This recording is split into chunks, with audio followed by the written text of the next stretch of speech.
Hello बच्चों, let's read the question. Question says a mass m is attached to the end of a rod of length L. The mass goes around a vertical circular path with the other end hinged at the center. What should be the minimum velocity of mass at the bottom of the circle so that the mass completes the circle? Four options given. First says under root 4 gl, second says root 3 gl, third says root 5 gl and fourth says under root gl. बच्चों यहाँ पे हम बात करेंगे इसके solution की। Solution में हम देखेंगे की कॉन्सेप्ट को। तो ध्यान रखिए, अगर हम काइनेटिक एनर्जी की बात करते हैं तो काइनेटिक एनर्जी जो होती है वो बच्चों होती है half into M V square, यानी कि यहाँ से बात अगर हम करें तो हाफ एम वी स्क्वायर जो है वो होती है। अब क्वेश्चन के अकॉर्डिंग हम देखें यहाँ पे जो वैल्यूज गिवन है, और एक चीज यहाँ से ये भी ध्यान रखिए, अगर हम इक्वेशन ऑफ मोशन की बात करें तो v square is equal to होता है बच्चों यू स्क्वायर प्लस 2as के बराबर। अब क्वेश्चन के अकॉर्डिंग हम देखें तो यहाँ से एक चीज भी हमें ध्यान रखनी है कि क्वेश्चन के अकॉर्डिंग हम देखें कि ये एक मान लिया रॉड है, इसके एक एंड पे हमने एक मास m जो है वो लगाया हुआ है और दूसरे मास को हमने एक हिंज पे यहाँ पे सेट किया हुआ है। अब इसको हम कुछ एक वर्टिकल सर्कुलर मोशन देते हैं तो ये कुछ इस तरीके से घूमता है, और रॉड की लेंथ अगर हमने मान ली l है तो यहाँ से यहाँ तक की दूरी भी l हो जाएगी, यानी कि टोटल लंबाई यानी कि डायमीटर की अगर हम बात करें तो टोटल लंबाई क्या हो जाएगी बच्चों 2l के बराबर। अब क्वेश्चन के अकॉर्डिंग हम अगर देखें तो सबसे पहली बात हमें ये समझनी है कि अगर हम इसको कुछ एक v वेलोसिटी देते हैं तो v वेलोसिटी ठीक उतनी होनी चाहिए जितनी कि ये यहां से आकर यहां तक आ जाए, और जब ये टॉप मोस्ट पॉइंट पे आ जाएगा यानी कि इसकी हाइट पे रीच हो जाएगा तो क्या होगा बच्चों, यहां से अगेन फिर वो वापस जो है नीचे फ्रीली मूव कर पाएगा।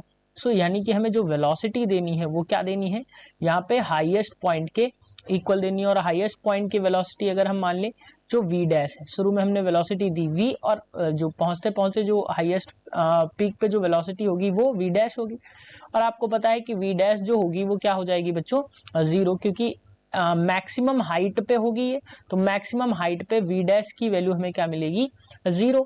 अब अगर हम एनर्जी कंजर्वेशन के रूल से देखें तो यहाँ पे इसमें एक काइनेटिक एनर्जी होगी, जब हम v वेलोसिटी देंगे तो वो काइनेटिक एनर्जी होगी हाफ एम वी स्क्वायर के बराबर, और इसमें क्या होगा बच्चों ये ऊपर जाएगा, तो जब ऊपर जा रहा है तो इसमें ये ग्रेविटी के अगेंस्ट यानी g के अगेंस्ट जाएगा, तो यहाँ पे एक वर्क ये करेगा, वो वर्क क्या होगा बच्चों एम जी h के बराबर, और h जो है बच्चों ये 2l के बराबर हो जाएगा, और यही बराबर होगा बच्चों ऊपर जब ये टॉप मोस्ट पॉइंट पे पहुंचेगा वहां पे एनर्जी के बराबर, यानी कि half M V dash square के बराबर।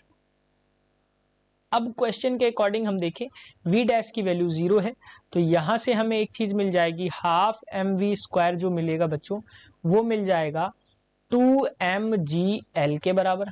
m से m जो है वो कैंसिल आउट हो रहा है, और v स्क्वायर की वैल्यू हमें क्या मिलेगी बच्चों 4gl के बराबर, यानी v की वैल्यू हमें क्या मिल जाएगी अंडर रूट 2gl के बराबर, यानी कि सॉरी अंडर रूट 4gl के बराबर, यानी v की वैल्यू जो हमें मिलेगी अंडर रूट 4gl के बराबर।